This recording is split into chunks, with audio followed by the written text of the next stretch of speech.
Gujarat Titans bowler సిరాజ్ను Mumbai Indians star player Rohit Sharma surprise చేశాడు. సిరాజ్ ఊహించిన విధంగా బహుమతి ఇచ్చాడు. బాక్స్లో నుంచి ఉంగరాన్ని తీసి గిఫ్ట్గా ఇచ్చాడు.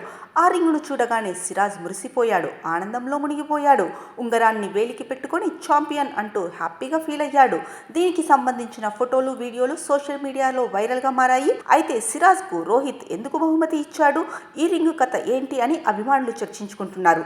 ఇంతకీ మ్యాటర్ ఏంటంటే, గతేడాది భారత జట్టు T20 వరల్డ్ కప్ లో దుమ్ము రేపింది. అమెరికా, వెస్టిండీస్ ఆతిథ్యం ఇచ్చిన టోర్నీలో విశ్వ విజేతగా నిలిచింది. 20 వరల్డ్ కప్ గెలిచిన జట్టులో సిరాజ్ కూడా సభ్యుడిగా ఉన్నాడు. అయితే ఛాంపియన్ గా నిలిచిన భారత జట్టుకు BCCI ప్రత్యేకమైన బహుమతులు ఇచ్చింది. కస్టమైజ్డ్ స్పెషల్ రింగ్స్ ను బహూకరించింది. BCCI ఏర్పాటు చేసిన కార్యక్రమానికి సిరాజ్ హాజరు కాలేకపోయాడు. దీంతో వాఘాడేలో ముంబై గుజరాత్ మ్యాచ్కు ముందు టీమిండియా కెప్టెన్ రోహితే సిరాజ్కు రింగ్ను బహుమతిగా ఇచ్చాడు.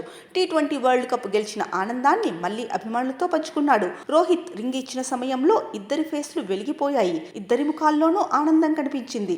ఇదే సమయంలో ఇద్దరి మధ్య బాండింగ్ బాగుందని, ఎలాంటి విభేదాలు లేవని చర్చ ఊపందుకుంది. ఈసారి ఛాంపియన్స్ ట్రోఫీకి సిరాజ్ లేకుండానే భారత్ జట్టు వెళ్ళింది. ఈ టోర్నీకి పాకిస్తాన్ ఆతిథ్యం ఇచ్చింది. భారత్ మ్యాచ్లు మాత్రం దుబాయ్లోనే జరిగాయి.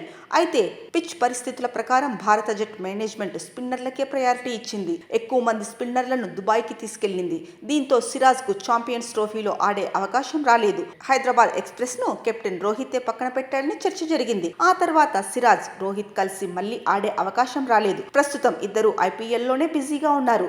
ఛాంపియన్స్ ట్రోఫీలో ఛాన్స్ దొరకలేదనే కసితో IPLలో సిరాజ్ చెలరేగిపోతున్నాడు.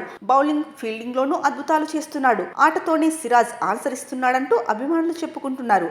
అయితే ఇద్దరి మధ్య అసలు విభేదాలే లేవనుకునేలా వాంఖాడేలో సీన్స్ కనిపించాయి. టీం ప్రయోజనాల కోసం ఛాంపియన్స్ ట్రోఫీలో సిరాజ్ ను రోహిత్ ఆడించలేదని కొందరు ఫ్యాన్స్ పోస్టులు పెడుతున్నారు. ప్రతి విషయాన్ని కాంట్రవర్సీ చేయకూడదు అంటున్నారు. ఇద్దరి మధ్య దోస్తీ బాగుందంటున్నారు. ఇక మరోవైపు రోహిత్ తీసుకున్న నిర్ణయాలే ఛాంపియన్స్ ట్రోఫీలో భారత జట్టును విజేతగా నిలిపాయంటున్నారు.